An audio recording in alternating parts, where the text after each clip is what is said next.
Movie की शुरुआत एक शांत सी दिखने वाली पॉन शॉप से होती है, जिसमें काले कपड़ों में एक रहस्यमयी आदमी ड्रैक अंदर आता है।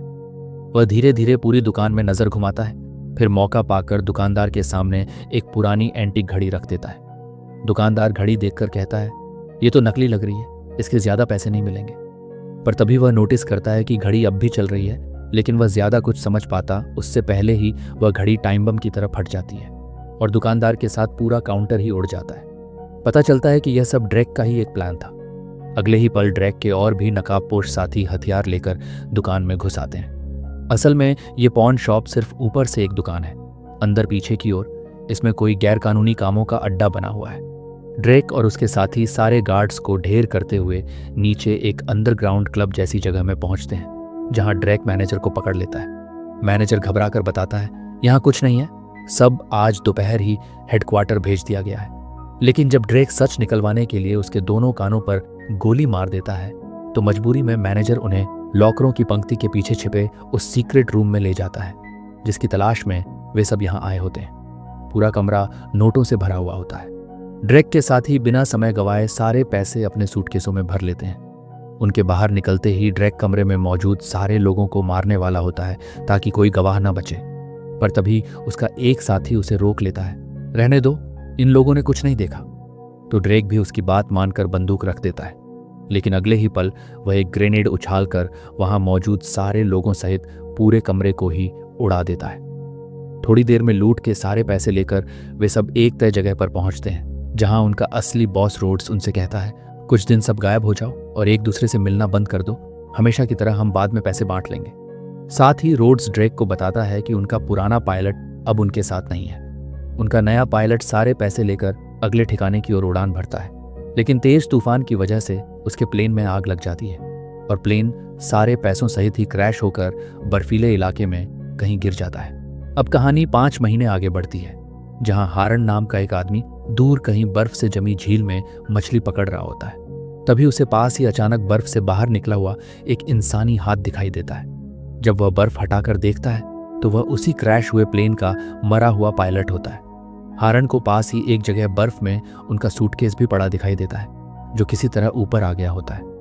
हारन जब सूटकेस का लॉक तोड़कर देखता है तो सूटकेस अभी भी पूरा पैसों से भरा हुआ होता है। हारन पूरी तरह हैरान रह जाता है। उसे नीचे झील की गहराई में क्रैश हुआ प्लेन भी दिख रहा होता है। वह सूटकेस लेकर अपने टेंट में लौट जाता है। अगली सुबह झील के एंट्रेंस पर एक native American game warden any कुछ टूरिस्ट्स को रोकते हुए कहती है कि झील बंद है, बर्फ की मोटाई 4 इंच से भी कम है। एक टूरिस्ट बदतमीजी से पूछने लगता है, हमें रोकने वाला कौन है? एनी के साथ शेरिफ भी वहीं खड़ा होता है, लेकिन वह कुछ नहीं कहता। तो एनी मामला संभालते हुए टूरिस्ट की कार के टायर पर व्हील लॉक लगाने लगती है। शेरिफ उसे रोकने की कोशिश करता है कि टूरिस्ट से हमें पैसा मिलता है, पर एनी नहीं सुनती। तो आखिर में शेरिफ को खुद ही टूरिस्ट्स को समझाना पड़ता है। इसके बाद शेरिफ एनी को बताता है कि एक स्थानीय निवासी जेड ने मदद के लिए कॉल किया है। उसकी गाड़ी झील के बीच फंस गई है, तो एनी उस जगह की ओर निकल पड़ती है। इसी दौरान हम ड्रेक के एक पुराने साथी पेन को देखते हैं, जो अब क्रिमिनल लाइफ छोड़कर एक फादर बन चुका है। वह जब लोगों को ईश्वर की बातें बता रहा होता है, तभी उसके दरवाजे पर ड्रेक पहुंच जाता है। ड्रेक बताता है कि कल उनके सूटकेस पर लगे ट्रैकर ने झील में कहीं से एक्टिवेशन सिग्नल भेजा है, मतलब उनका $20 मिलियन वहीं कहीं बर्फ के नीचे है और उसे निकालने के लिए हमारे पास सारे डाइविंग गियर हैं। वह पेन से कहता है कि तुम इस इलाके के स्थानीय हो, इसलिए हम तुम्हारी मदद से जल्दी उस जगह को ढूंढ सकते हैं। उसके बाद वे दोनों अपने बाकी 2 साथियों के साथ झील के किनारे पहुंच जाते हैं, जहां पेन उन्हें बताता है कि अगले 10 घंटों में बर्फ पिघलना शुरू हो जाएगी। तभी वे नोटिस करते हैं कि उनका ट्रैकर भी बर्फ के नीचे मूव कर रहा है, या तो पानी की धारा से या फिर शायद ट्रैकर किसी आदमी को मिल चुका है। इधर एनी भी अब जेड की मदद करने झील में पहुंच जाती है और उसके ट्रक को रस्सी से बांधकर निकालने की कोशिश करने लगती है। तभी उसे हारन भी पैदल चलता हुआ उनकी ओर आता दिखता है। जेड बताता है कि हारन ऐसे ही अपनी लापता पत्नी को खोजता रहता है। एनी हारन से पूछताछ करने लगती है, क्या तुम्हारे पास फिशिंग लाइसेंस है? और जब एनी उसका सामान चेक करती है तो उसे भी हारन के सामान में पैसों से भरा वह सूटकेस दिख जाता है। वह हैरान होकर पूछती है, यह क्या है? तो हारन बताता है कि मुझे ये पैसे बर्फ के नीचे से मिले हैं। लेकिन एनी विश्वास नहीं करती और उसे अच्छी तरह चेक करके उसके हाथ बांध देती है। एनी तुरंत शेरिफ को कॉल करके बताती है कि मुझे यहाँ मछली पकड़ने वाला एक आदमी मिला है जिसके पास पैसों से भरा सूटकेस है। तभी ड्रेक भी अपनी टीम के साथ वहां पहुंच जाता है। ड्रेक एनी से कहता है, शायद तुमने हमारी कोई चीज उठा ली है, और सब बंदूक तान देता है। लेकिन जब एनी के ट्रक में उन्हें एक ही सूटकेस मिलता है तो ड्रेक पूछने लगता है, बाकी कहाँ है? एनी को कुछ भी नहीं पता होता। फिर भी ड्रेक उस पर बंदूक तान देता है तो एनी की जान बचाने के लिए हारन ड्रेक पर हमला कर देता है। मौके का फायदा उठाकर जेड भी बंदूक उठाकर ड्रेक और उसके आदमियों पर गोलियां चलाने लगता है। दोनों तरफ से गोलियों की बारिश शुरू हो जाती है, लेकिन ड्रेक की एक साथी सेरीना चुपके से जेड को गोली मार देती है। मौका पाकर एनी अपना ट्रक लेकर भागने की कोशिश करती है, लेकिन उसका ट्रक अभी भी जेड की ट्रक से बंधा होता है। तो हारन जल्दी से ट्रक को आजाद करता है और दोनों तेजी से वहां से निकलने लगते हैं। लेकिन ड्रेक की साथी सेरीना भी उनके ट्रक में कूद जाती है। हारन उसे चलते ट्रक से बाहर धक्का दे देता है, लेकिन उसके साथ साथ सूटकेस भी ट्रक से गिर जाता है और टूटी हुई बर्फ से झील के नीचे चला जाता है, जहां सारे पैसे भी बर्फीले पानी में बिखर जाते हैं। आगे बढ़ते हुए एनी हारन से पूछती है, ये सब क्या हो रहा है? तो हारन बताता है, मुझे जहां से वह सूटकेस मिला था वहीं बर्फ के नीचे एक प्लेन है और शायद उसके अंदर ही इनके और भी पैसे हैं। एनी समझ जाती है कि वे लोग इतनी आसानी से उनका पीछा नहीं छोड़ेंगे और सोचने लगती है, मेरा काम सिर्फ लाइसेंस चेक करने का है, मुझे इस तरह की चीजें नहीं करनी चाहिए थी। वह रेडियो पर शेरिफ को मदद भेजने के लिए कॉल करती है तो शेरिफ भी उनकी मदद के लिए निकल पड़ता है। लेकिन तभी एनी की कार भी खराब होकर झील के बीचों बीच रुक जाती है। वहां की बर्फ बहुत पतली होती है, इसलिए हारन के कहने पर एनी उसके हाथ खोल देती है। फिर दोनों अपने शरीर पर एक रस्सी बांधकर बर्फ पर चलना शुरू कर देते हैं ताकि दोनों में से कोई भी झील में न गिर जाए। इधर पीछे ड्रैक की टीम भी एनी के खराब ट्रक तक पहुंच जाती है और हारन एनी को दूर पैदल जाता हुआ देखकर उनकी ओर बढ़ने की कोशिश करती है, लेकिन उनकी कार बर्फ में फंस जाती है और तेजी से डूबने लगती है। वे अपने साथी एलिस को झील में डूबती कार से आखिरी पलों में किसी तरह खींचकर बचा लेते हैं, लेकिन उनकी कार झील की गहराई में ही समा जाती है। थोड़ी देर में उनका एक और साथी डैक्स उनकी मदद के लिए वहां पहुंच जाता है। वह अपने साथ एक स्नोमोबाइल लाया होता है। ड्रेक उसे स्नोमोबाइल लेकर हारन और एनी का पीछा करने कहता है और खुद बाकी टीम के साथ मजबूत रास्ते से जाने का प्लान बनाता है। इधर हारन अब एनी को झील के किनारे बने अपने टेंट की ओर ले जाने लगता है, लेकिन रास्ते में दोनों बेहद पतली बर्फ तक पहुंच जाते हैं। हारन कहता है, हमें तेजी से दौड़कर यहां से निकलना होगा। दोनों टूटती बर्फ पर दौड़ते हुए किसी तरह किनारे तक पहुंच जाते हैं। हारन तेजी से अपने टेंट में जाकर सामान निकालने लगता है। वहीं एनी हारन के परिवार की फोटो देखती है, लेकिन हारन कोई जवाब नहीं देता। उसके सामान में एक धनुष बाण और कई भालू वाले ट्रैप होते हैं। इस बीच डैक्स भी स्नोमोबाइल से पीछा करते हुए दोनों को झील के किनारे देख लेता है, लेकिन उनके पास पहुंचने से पहले ही हारन रास्ते में कई ट्रैप लगा देता है, जिससे डैक्स की स्नोमोबाइल उन ट्रैप्स से टकराकर उलट जाती है। फिर भी डैक्स किसी तरह अपनी बंदूक उठाने दौड़ पड़ता है तो हारन उसे तीर मारकर रोकता है। दोनों में जानलेवा लड़ाई शुरू हो जाती है, लेकिन हारन खुद को बचाने के चक्कर में बर्फ टूटने से खुद ही पानी में गिर जाता है। डैक्स बंदूक उठाकर उस पर गोलियां चलाने लगता है। हारन किसी तरह बर्फ के नीचे से तैरकर डैक्स के पैरों के पास निकल आता है और तीर से उस पर प्रहार करता है, लेकिन डैक्स फिर से उस पर बंदूक तान देता है तो एनी पीछे से आकर भालू वाले ट्रैप को डैक्स के गले में ही फंसा देती है।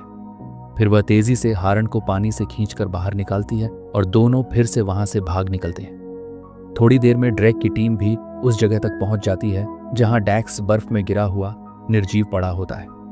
ये नज़ारा देखते ही उनकी साथी सेरीना, जो डैक्स की प्रेमिका भी है, पूरी तरह सदमे में चली जाती है। ड्रेक आगे बढ़कर उसे संभालता है, लेकिन सेरीना अब और भी ज्यादा गुस्से में बंदूक उठाकर अपने प्रेमी की मौत का बदला लेने तैयार हो जाती है। इधर एनी अब हारन को जंगल में बनी एक गुफा की ओर लेकर जा रही होती है, जिसके बारे में बहुत कम लोग जानते हैं। लेकिन ठंड से हारन की हालत तेजी से बिगड़ रही होती है और तभी पीछे से सेरीना भी उन पर फायरिंग शुरू कर देती है। एनी देखती है कि उनके पैरों के निशान बर्फ पर दिख रहे हैं, इसलिए वह हारन के साथ बर्फ छोड़कर पानी के रास्ते पर आगे बढ़ने लगती है। लेकिन पीछे पेन भी समझ जाता है कि वे लोग पानी वाला रास्ता ले चुके हैं। पानी से बाहर निकलकर एनी एक टहनी से उनके पैरों के निशान मिटाने लगती है, लेकिन पेन भी उस जगह का स्थानीय है, इसलिए वह उनका पीछा नहीं छोड़ता। वह घने जंगल में सबको रोककर बताता है कि यह जगह एक पवित्र मेडिसिन व्हील है और यह भालुओं का इलाका है, लेकिन कोई उसकी बात पर ज्यादा ध्यान नहीं देता और इसी वजह से सेरीना एक बियर ट्रैप में फंस जाती है। सब उसे बचाने दौड़ पड़ते हैं। इस मौके का फायदा उठाकर एनी और हारन चुपचाप वहां से निकल जाते हैं और बड़ी बड़ी गुफाओं की एक श्रृंखला में घुस जाते हैं ताकि ड्रैक की टीम उन्हें ढूंढ न पाए। पीछे ड्रैक और उसके साथी भी किसी तरह सेरीना को ट्रैप से निकालकर पास ही दिख रहे एक केबिन में घुस जाते हैं। सेरीना की टांग बुरी तरह घायल हो चुकी होती है, इसलिए सब मिलकर उसका घाव साफ करके इलाज करने लगते हैं। इधर गुफा में एनी अब आग जला लेती है ताकि हारन को गर्मी मिल सके। वे हारन से पूछती है, क्या यह सच है कि तुम अपनी पत्नी को ढूंढ रहे हो? तो हारन कहता है, नहीं, मेरी पत्नी मर चुकी है। फिर हारन उसे अपनी कहानी बताता है कि जब मैं अफगानिस्तान में था तब हमने अपनी बेटी खो दी थी। वह फेफड़ों के इन्फेक्शन से मर गई और जब मैं वापस घर लौटा तब तक मेरी पत्नी पहले ही टूट चुकी थी। वह मुझसे दूर रहने लगी, मुझसे बात भी करना बंद कर दिया। पूरे घर में बस खामोशी रह गई। मैंने भी दर्द से निपटने के लिए शराब का सहारा लिया और मुझे पता भी नहीं चला कि मेरी पत्नी कब से वहां मरी पड़ी रही। एनी को पता चलता है कि हारन की पत्नी भी उसकी ही तरह इस इलाके में रहने वाली एक जनजातीय नेटिव अमेरिकन थी। तो वह हारन का दुख समझते हुए उसे बताती है कि हमारे यहाँ एक शुद्धिकरण का रिवाज है। यह हमें अपने खोए हुए लोगों का शोक मनाने में मदद करता है और आगे बढ़ने में भी। ये रिवाज तुम्हें भी अपने अपराध बोध से निकलने में मदद कर सकता है। इसी बीच ड्रेक की टीम का असली बॉस रोड्स भी अपनी बाकी टीम से मिलने उस केबिन में पहुंच जाता है। ड्रेक तुरंत उसे स्थिति समझाता है कि सब कंट्रोल में है, बस एक गेम वार्डन और एक शिकारी का झंझट बचा है। रोड्स सेरीना को दिलासा देता है कि हम डैक्स की मौत का बदला जरूर लेंगे। फिर रोड्स उन सबको बताता है कि हमारी टीम का एक सदस्य ऐसा है जो पहले ही हमसे पैसे चुराने की अलग योजना बना चुका था, और वह एलिस की ओर इशारा करता है। एलिस भी घबराकर माफी मांगने लगता है, लेकिन रोड्स शांति से उसके सीने में चाकू घोंपकर उसे मार डालता है और कहता है, कल हम पहले उस वार्डन को मारेंगे, फिर उस शिकारी को भी मार देंगे। अगली सुबह एनी और हारन जैसे ही गुफा के बाहर निकलते हैं, उन्हें बाहर ओज नाम का एक आदमी रोक लेता है जिसे एनी भी पहचानती है। वह एनी को अकेले अपने पास बुलाकर बताता है कि उनकी कम्युनिटी में यह माना जाता है कि हारन उसकी भांजी को बहलाकर ले गया था और यही उसकी मौत का जिम्मेदार है। लेकिन हारन भी गुस्से में कहता है, ऐसा कुछ नहीं है, हम एक दूसरे से प्यार करते थे। एनी बीच बचाव करती है कि पहले हमें उन लोगों से बचना होगा। ओज और एनी एक ही समुदाय के हैं, इसलिए वह उनकी मदद करने के लिए तैयार हो जाता है। ओज उन्हें अपने साथियों के साथ झील में ले जाता है और झील के नीचे फंसी मीथेन गैस दिखाता है जो बेहद विस्फोटक है। फिर ओज उन्हें अपने ठिकाने पर ले जाता है और एनी को ताना मारता है कि तुम अपनी जमीन से अपना रिश्ता खो चुकी हो, तुमने यह यूनिफॉर्म पहनकर खुद को बेच दिया।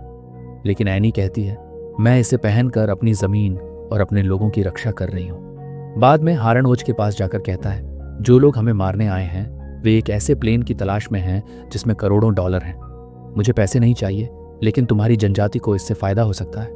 पर ओज इससे और भड़क कर कहता है, तो तुम अब पैसे से हमारी माफी खरीदने आए हो? कुछ देर बाद शेरिफ वहां पहुंच जाता है और एनी से कहता है, बैकअप आ रहा है, बस मुझे बता दो प्लेन कहाँ है। हेडक्वार्टर लोकेशन जानना चाहता है। लेकिन एनी हैरान हो जाती है क्योंकि उसने शेरिफ को प्लेन वाली बात बताई ही नहीं होती है। तो शेरिफ एनी को अलग ले जाकर बताता है, हम दोनों को इससे बड़ा फायदा हो सकता है। हम उनका पैसा लौटा दें तो उन्होंने मुझे 5% हिस्सा देने का वादा किया है जिसे हम बांट सकते हैं। लेकिन एनी मना करती है। तो शेरिफ अपनी बंदूक निकाल लेता है। वह ज़बरदस्ती एनी और हारन को अपनी कार में बैठाकर वहां से निकल जाता है और उन दोनों को लेकर झील के किनारे रोड्स और उसकी टीम के हवाले करने जाने लगता है। हारन शेरिफ से कहता है, मैं तुम्हें सीधे प्लेन तक ले जा सकता हूँ, तुम्हें उन लोगों की मदद करने की ज़रूरत नहीं है, बस हमें जाने दो। मेरे बैग में GPS ट्रैकर है और उसी में उस जगह के कोऑर्डिनेट्स हैं। लेकिन जैसे ही शेरिफ बैग में हाथ डालता है, उसका हाथ बैग में रखे एक भालू वाले ट्रैप में फंस जाता है और कार अनबैलेंस होकर बुरी तरह पलट जाती है। रोड्स और उसके साथी दूर से कार को पलटते देख लेते हैं और उनकी ओर बढ़ने लगते हैं। हारन खिड़की तोड़कर बाहर निकलता है और एनी को भी बाहर निकालता है। लेकिन शेरिफ फिर से हारन पर बंदूक तानकर फायरिंग शुरू कर देता है। हारन उसे समझाने की कोशिश करता है, लेकिन तभी पीछे से सेरीना की गोली शेरिफ को लग जाती है। वह अपनी पूरी टीम के साथ उनकी ओर बढ़ रही होती है। हारन किसी तरह उसका ध्यान भटकाता है और शेरिफ की बंदूक उठाकर उसे गोली मार देता है। लेकिन पीछे से ड्रेक भी हारन को गोली मार देता है। गोली हारन को लगती है पर वह मरता नहीं है। रोड्स पेन को आदेश देता है कि एनी को खत्म कर दो, लेकिन फादर बनने के बाद से पेन हिंसा के खिलाफ हो चुका होता है, इसीलिए वह एनी को मारने से मना कर देता है। तो रोड्स गुस्से में पेन को ही गोली मार देता है। वह एनी पर भी गोली चलाने वाला होता है, लेकिन मरने से पहले पेन अपना लाइटर जलाकर झील में फंसी मीथेन गैस पर फेंक देता है, जिससे वहां पूरे इलाके में आग के फव्वारे निकलने लगते हैं और रोड्स उसी आग में जिंदा जल जाता है। हारन किसी तरह आग से बचकर किनारे तक पहुंचता है और घबराते हुए एनी को ढूंढने लगता है, लेकिन ड्रैक अब भी जिंदा बचा होता है, इसलिए वह एनी को अपने कब्जे में ले लेता है और उन दोनों को धमकाता है, मुझे प्लेन तक ले चलो तो शायद तुम दोनों जिंदा बच जाओ। ड्रैक उन्हें डराने के लिए एनी के बाएं कान में गोली मार देता है और अगली गोली उसके दाएं कान पर भी मारने वाला होता है, लेकिन एनी छूटकर भागने की कोशिश करती है तो मौका पाकर हारन भी ड्रैक पर हमला कर देता है, लेकिन ड्रैक फिर से हारन पर हावी हो जाता है तो एनी भी अपनी पूरी हिम्मत जुटाकर पीछे से ड्रैक पर हमला कर देती है। हारन तेजी से बाहर की ओर भागता है, लेकिन ड्रैक भी तुरंत बाहर निकलकर फिर से उस पर टूट पड़ता है। वे हारन को खत्म करने ही वाला होता है कि तभी एनी फिर से बीच में कूदकर हारन की जान बचाने की कोशिश करती है और आखिरकार इसी संघर्ष के बीच हारन एक टूटी हुई चप्पू की नोक ड्रैक के गले में घोंप देता है और एक जोरदार लात मारकर उसे जमी हुई झील में गिरा देता है, जिससे ड्रैक सीधा बर्फ तोड़कर बर्फीली झील की गहराई में समा जाता है। अगले कुछ दिनों तक हारन झील के बीच अकेला फास्टिंग करता है। यह एनी की जनजाति के शुद्धिकरण रिवाज की तैयारी होती है। रिवाज के दौरान हारन जब सबके साथ ध्यान में बैठा होता है तो अचानक उसे अपनी मृत पत्नी की झलक दिखाई देती है। वह धीरे धीरे उसकी ओर बढ़ती है, जैसे कह रही हो, अब खुद को माफ कर दो।